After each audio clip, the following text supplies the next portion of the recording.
Episode ini adalah bagian dari tantangan 30 hari bersuara 2023 yang diselenggarakan komunitas The Podcasters Indonesia. Halo, ketemu lagi dengan saya Rijo dari podcast Randomness Inside My Head. Hal random apa lagi ya yang akan saya bahas hari ini? Sebenarnya nggak random sih, karena temanya udah dikasih sama panitia. Oke, tema hari ini, hari ke-19 di bulan Desember, adalah pengalaman. Kata orang pengalaman adalah guru terbaik. Tapi saya pengen tanya deh sama kamu. Pengalaman siapa yang dimaksud? Pengalaman kamu sendiri atau pengalaman orang lain? Yang benar adalah cereng. Pengalaman orang lain. Iya, dia adalah guru terbaik supaya kamu mendapat petunjuk untuk tidak melakukan hal yang sama, tidak menuju ke kegagalan yang sama, dan merasakan sakit hati yang sama. Kurang lebih seperti itu. Semua orang punya pengalaman yang baik, yang buruk, yang bisa dipelajari, yang ingin dilupakan, yang bisa di-sharingkan ke orang lain tanpa rasa beban, yang ingin disembunyikan seumur hidup. Ada banyak jenis pengalaman. Saya mau cerita tentang pengalaman saya, menceritakan pengalaman saya ke anak-anak saya. Jadi saya punya 3 orang anak. Yang pertama sudah remaja. Dia mulai beranjak remaja itu pada umur 10 tahun. Disitulah mulai turbulensi di dalam keluarga kami dengan anak sulung yang punya pendirian kuat dan menghadapi gejolak hormon tanpa dia sendiri tahu harus gimana. Pada umur 10 tahun, 11 tahun itu masa-masanya dia mulai memberontak, mulai ngetes limit dari orang tuanya dan limit dari orang lain. Dan mulai masa remaja yang sebenarnya pada umur 12 sampai 14 tahun. Ini baru selesai, dia sudah ulang tahun ke-14 dan baru selesai masa-masa penuh gejolak. Sekarang tuh masa-masa untuk lebih tenang, saling menghadapi satu sama lain, lebih bisa berdiskusi. Jadi yang saya paling ingat dari 5 tahun terakhir adalah bagaimana dia sering bertanya, waktu mama dulu SMP, mama ngapain? Mama punya pengalaman apa? Mama punya sikap apa kalau kondisinya begini begitu?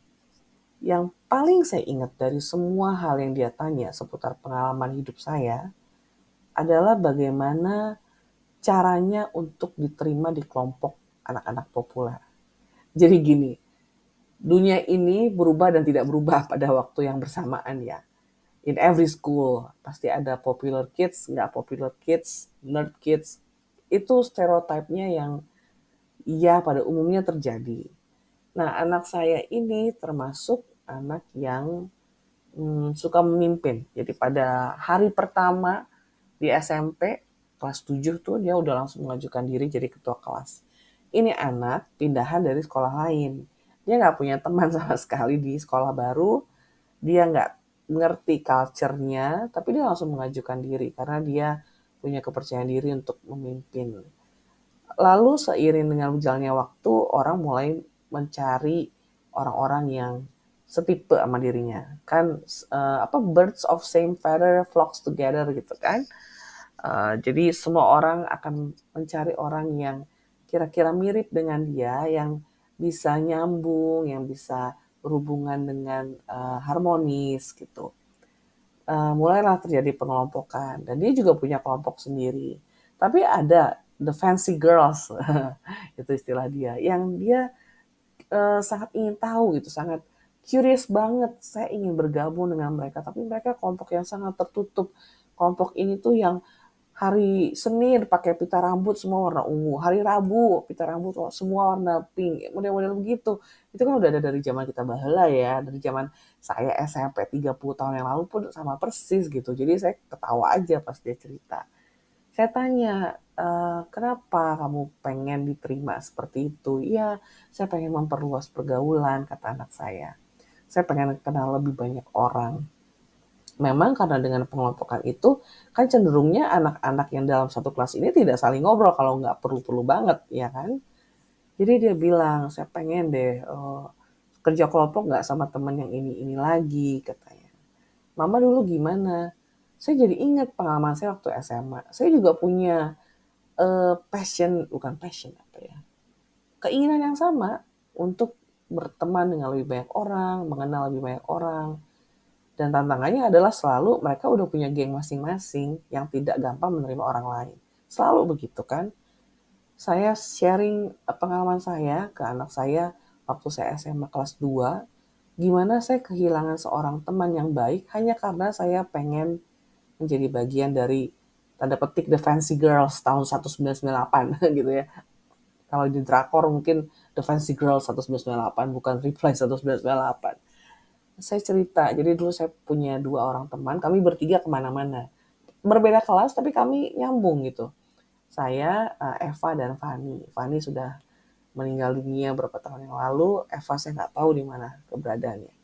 Lalu ada geng lain dan yang paling tinggi kastanya di lingkungan pergaulan saya karena mereka itu pada bermobil. Jadi gantian bawa mobil gitu, pulang sekolah mampir ke kafe mana. Iya dari tahun 98 tuh udah ada lah yang begitu ya. The Fancy Girls gitu kan. Saya kebetulan bersepupu dengan salah satu anggota itu. Jadi saya ada harapan untuk diajak, tapi nggak diajak-ajak gitu kan.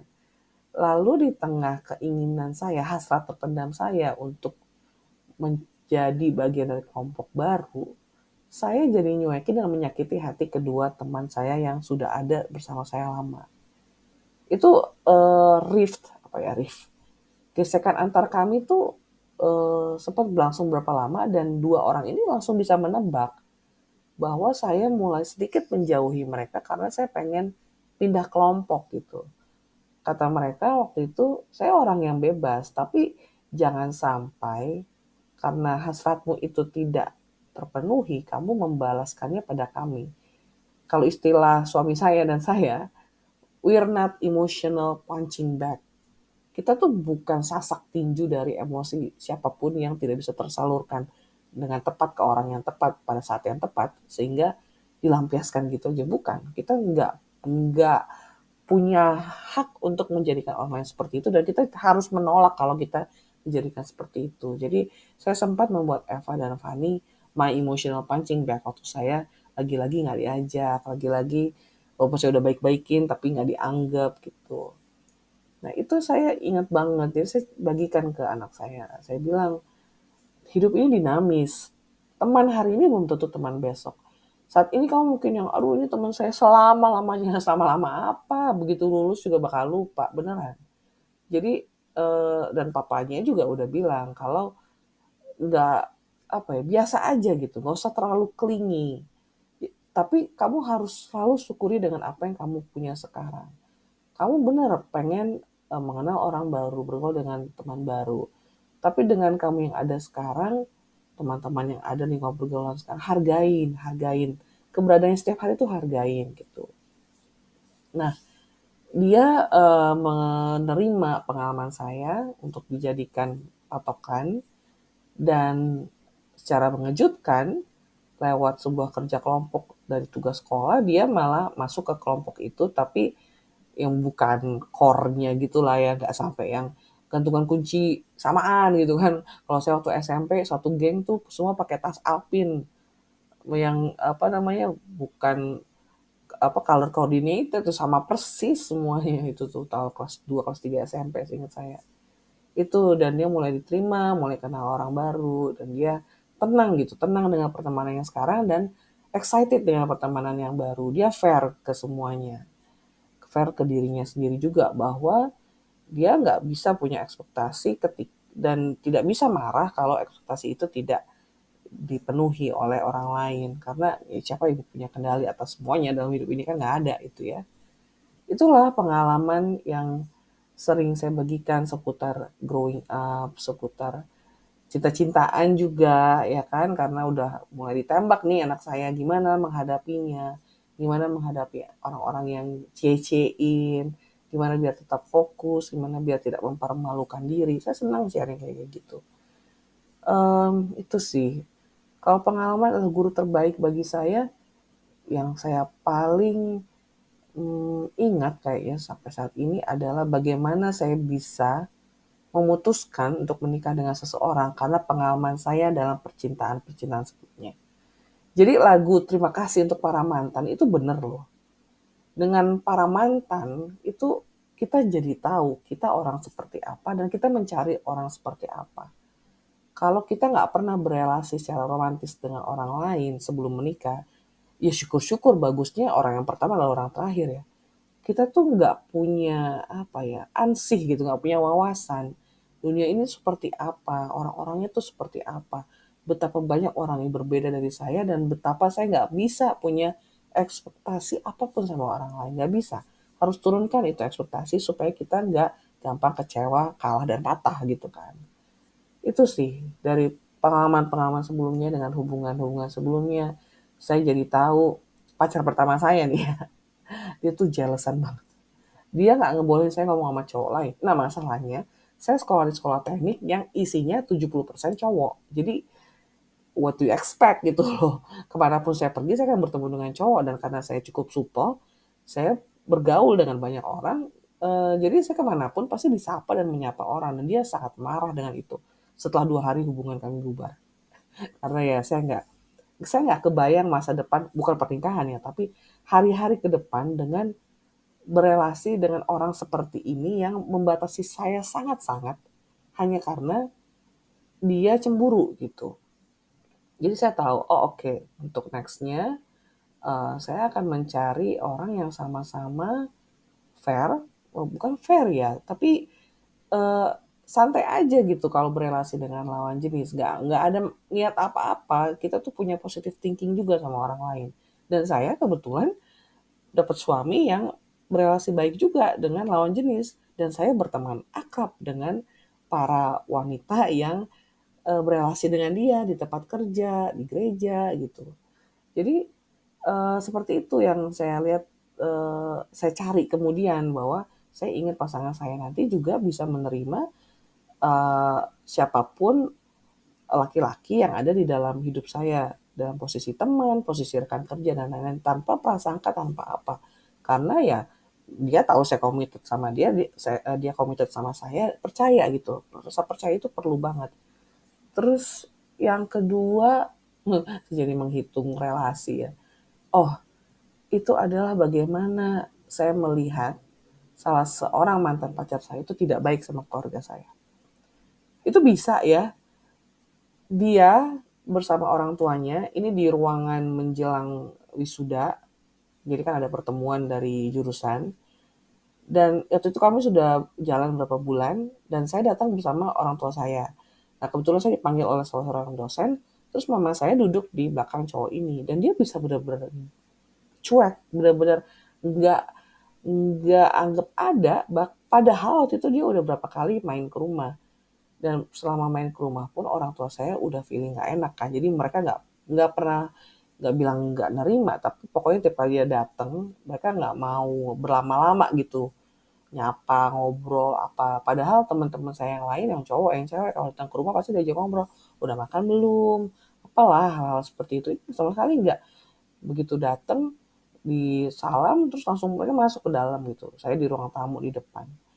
Jadi saya ngelihat kalau misalnya saya mau menikah, itu kan saya udah lulus kuliah ya, jadi saya pasti udah punya pikiran untuk berkeluarga. Saya mau pasangan saya nanti tuh baik sama keluarga saya. Dia baik sama keluarga saya itu bukan hanya tentang saya dan keluarga yang akan kami bikin nanti, tapi itu adalah prediksi untuk masa depan kami. Kalau dia bisa baik sama keluarga dia dan baik sama keluarga saya waktu kami belum resmi menikah, bayangkan bagaimana dia akan bertanggung jawabnya nanti gitu loh.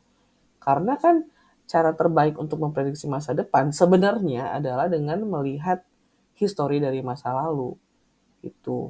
Makanya ya kapan-kapan saya akan cerita gimana tips dan trik untuk memilih presiden ala orang HRD ya. Gimana masa lalu itu bisa menjadi pijakan untuk memprediksi masa depan. Ya makanya namanya ilmu forecasting itu ada. Itulah dua pengalaman saya, nggak dari pengalaman orang lain ya. Memang saya banyak mendengar cerita sih dari sepupu-sepupu saya yang lebih tua. Kalau cari pasangan tuh harus begini begitu. Tapi kalau kayak gitu kan kita tahu sendiri, kita tuh jarang gampang percaya sebelum mengalaminya sendiri kan. Orang-orang sejenis anak saya nih yang ngedenger dan mempraktekkan itu kayaknya langka deh kalau saya di posisi dia SMP tanya ke mama saya, kayaknya mungkin saya nggak denger deh.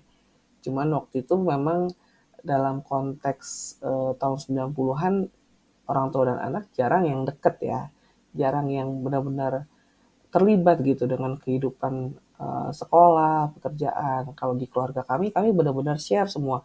Bahkan dia sampai tahu saya ada konflik atau ada kesetiaan dengan teman itu dia tahu gitu karena saya lagi membimbing dia untuk menjadi dewasa dan saya rasa itu hal-hal yang baik untuk dibicarakan, untuk diinformasikan supaya dia punya oh saya bertambah.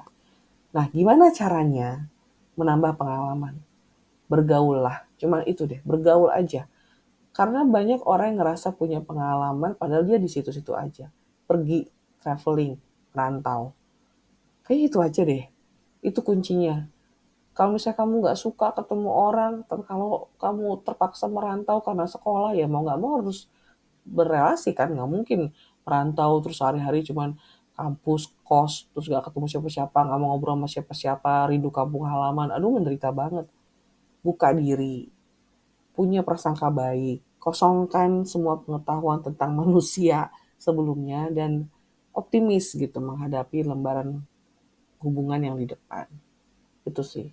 Mainnya jauh, cari teman yang banyak, berorganisasi. Oh ya, berorganisasi itu kunci untuk menambah pengalaman. Dengan organisasi kamu jadi tahu dirimu, kamu jadi tahu orang lain, kamu jadi bisa mengelola ekspektasimu. 3 itu aja. Ya, sekian sharing pengalaman saya hari ini. Ditunggu ceritamu tentang pengalaman ke email randomness.insight.myhead di gmail.com atau main ke Instagram ya, randomness inside my head. Sampai ketemu besok. Bye-bye.